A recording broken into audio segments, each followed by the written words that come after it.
Hey there, Tiphanie Jamison here, founder of the Yale University, the Yale School of Business, and author of some books. You can see them on the screen. And in this video, per your request, we're talking goals and New Year's resolutions. Now, it's the first of the year. This is going to be a marathon video, so I will go ahead and post like a written version that you can download and go through, as well as some other tools that you can use with it, just so that, yeah, you can have that, because this will definitely be a long video. Maybe I'll even post the MP3. Yeah, I'll do that. I'll post the MP3 as well that you can download so that you can have it and, you know, play it over again. Okay, in this video, we're talking about the super cool, easy tool that rhymes. The super cool, easy tool to get the stuff you desire fast project. Because I like to name things. So it's actually how to actually reach your goals fast without resistance and all of the stuff that comes up, and, you know, not be like in the 92 percentile of failures. So there you go. So there's a great quote, and we all know that I love quotes. I just really love them, and I have a book of quotes that you can check out if you so desire, called the Book of the True Self. Motivational quotes on life or something. I'll post it right here. Okay, so the quote goes, it's by David Allen, and he says, you don't actually do a project. You can only do action steps related to it. When enough of the right action steps have been taken, some situation will have been created that matches your initial picture of the outcome closely enough that you can call it done. Right, sort of makes sense, right? So the University of Scranton, Scranton did a study on New Year's resolutions, and they found that only 8% of resolution makers reach them or accomplish them. Even more interesting, they noted that resolution makers don't get past the first week of January. And I was like, who are you kidding? I barely make it past lunch. Before, I'm fiending for all of the stuff that I swore off on New Year's resolutions. That's why I don't do them anymore, because I'm like, I'm going to want that white chocolate Twix. So I've come up with something else that's more effective. Okay, now there are several theories as to why people are or aren't successful.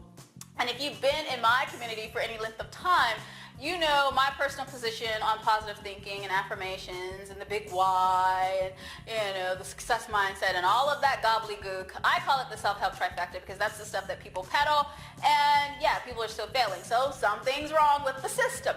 So generally, people fail to reach their resolutions, their New Year's resolutions or goals because the list is too damn long.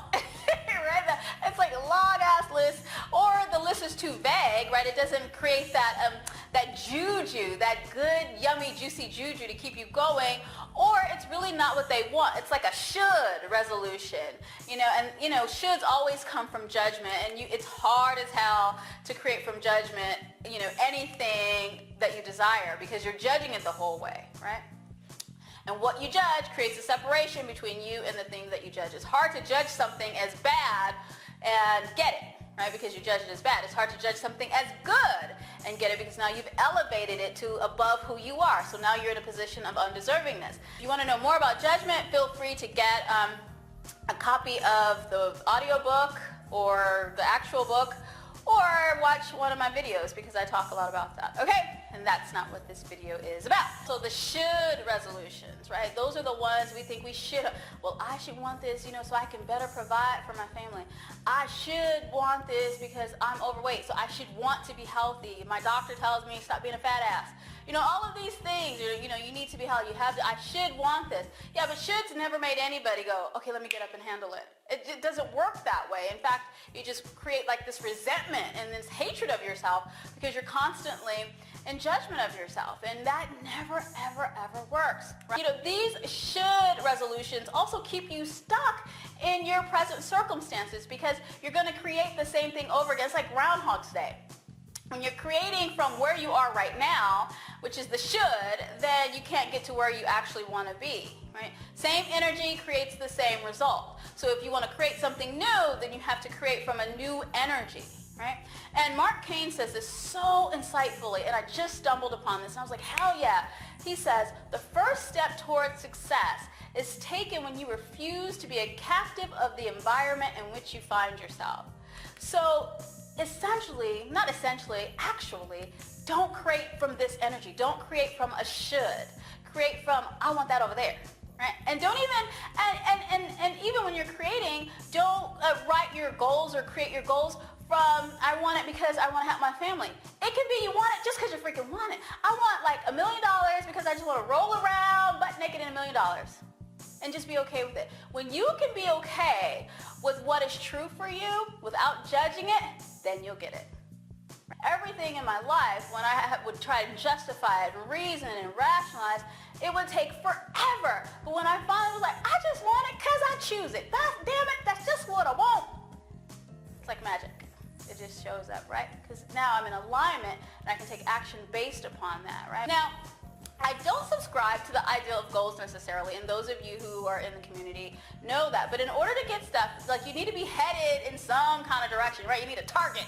And I love Zig Ziglar, who, he looks so happy, right? And he looks like such a mild-mannered guy. But yeah, so he says, you hit what you aim at, and if you aim at nothing, you will hit it every time. That was hilarious. Oh gosh, I gotta get out more. That instead of making a laundry list, pick 3. 3 things. Only 3, not 5, not 10, not 6, not 2, not 1, 3. You're only gonna do 3. There's magic in 3. I don't know why, but there have been countless studies in just about every field, like literally every field, on something called the rule of 3. So instead of creating goals that are vague, overwhelming, or should, we're just going to pick 3 big 10x specific ones. Now think about it. Doesn't that just feel lighter? You're like, huh, okay. Right? Immediately your brain goes, I can do 3. I can totally do 3. And what you'll find is, as you move towards that 3 and you start taking action and you have that focus, like, Graham Bell says, the focus, you'll find that other things in your life start to come together. Because now you have that focus and that clarity that you need to actually move the needle, if you will. Sort of pre-step to our process, right? We're going to begin with the end in mind. So most people say, I want to lose weight. No, you're going to begin with the actual result, right? And you're not going to create from where you are now. So think in terms of, if I didn't have to worry about my kids, if I didn't have to worry about my husband, if I didn't have to worry about my job, what do I desire? Like, that is the thing we're going to create. And yes, it is absolutely possible. I'm telling you, it's going to work out. We're going to drop calling it a goal and call it a project.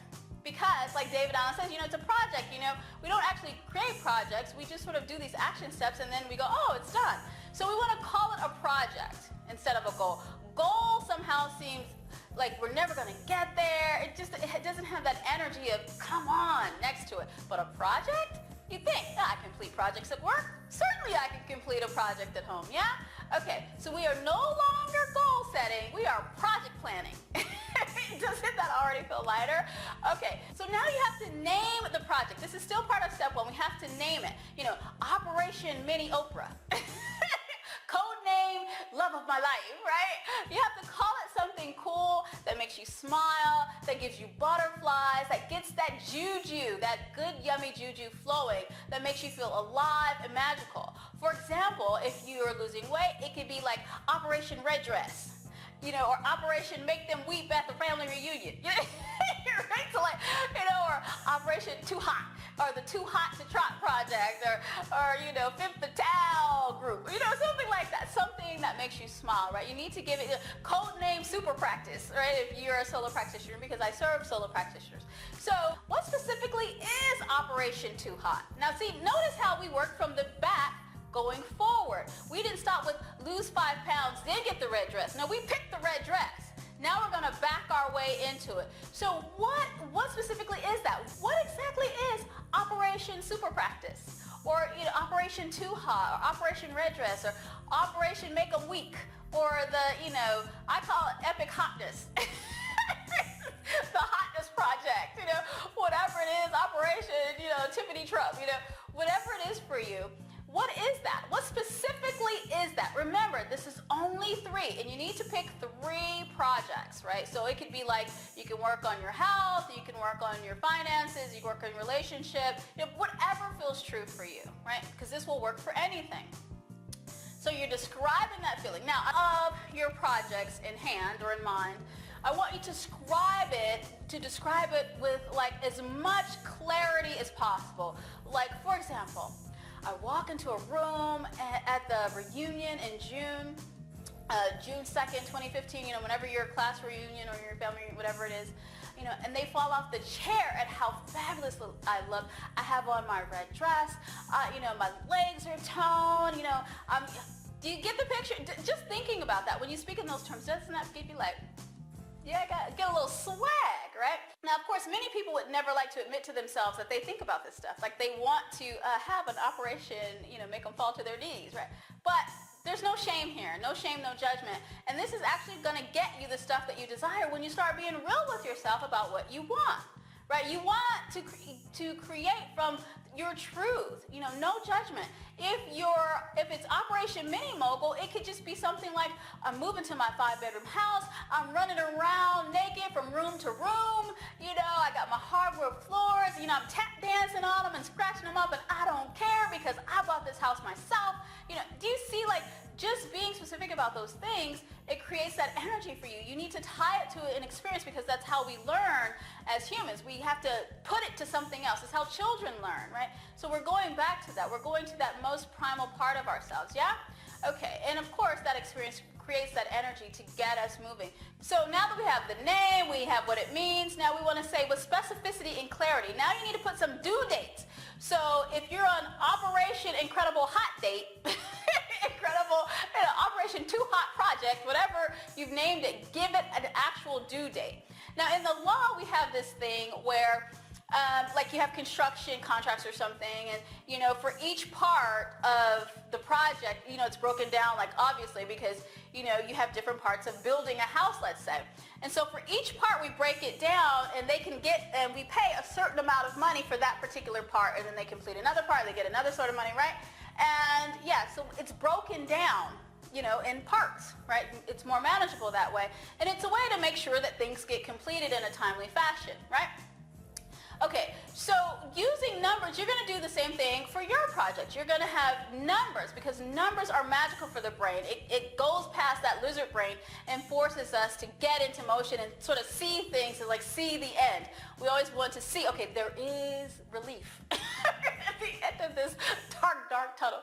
Okay, so if you need to put a date on it, right? So you need to have a date like March 3rd, 2015, December 31st, a mini mogul, due date December 29th at 2015 at 4 p.m., like that, as specific as possible. Now keep that in mind. You should have 3 projects, right? So you have 3 projects with 3 names. You have the due dates. Now we're going to move on to step 3. Now you're going to break down and measure and track. So for each of those 3 projects, right, because we have to be able to measure and adjust. How else are we going to know?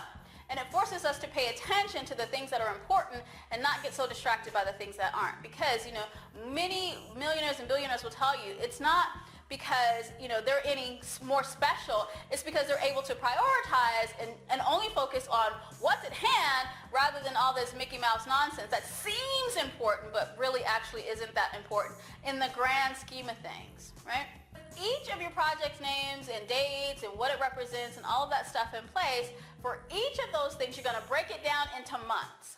So if your project is due by March 31st, then you have 3 months that you're going to break it down into, right?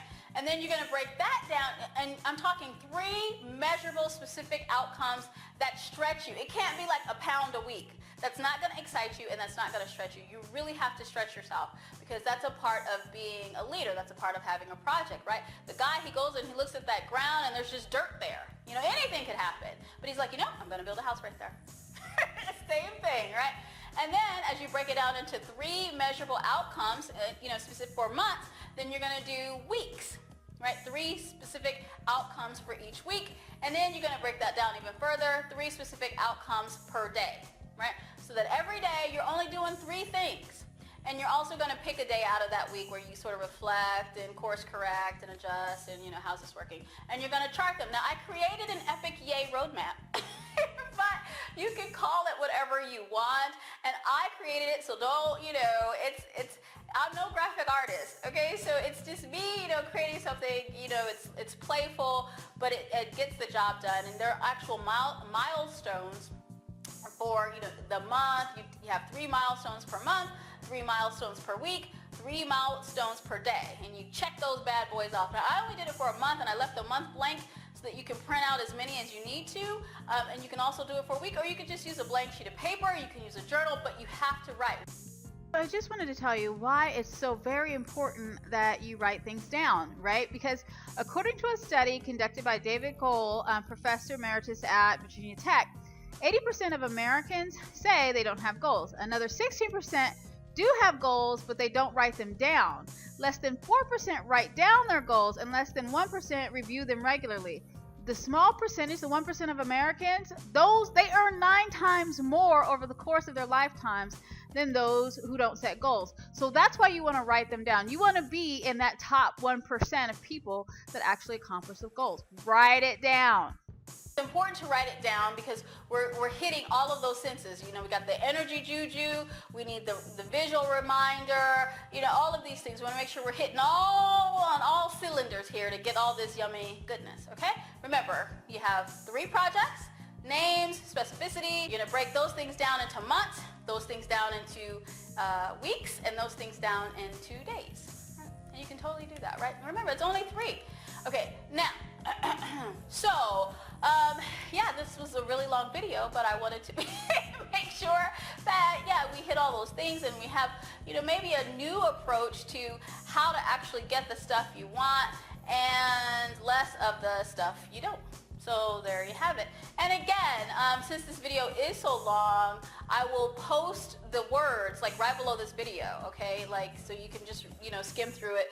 And, the links and everything where you can download the Epic Yay Roadmap, and you can just download the PDF of this video and everything else so that you can do that, because I'm that way. Yeah.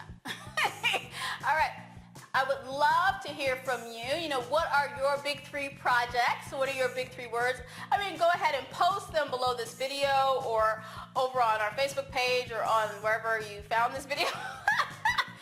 Email them to me. Let's connect. And remember, as always, share the yay.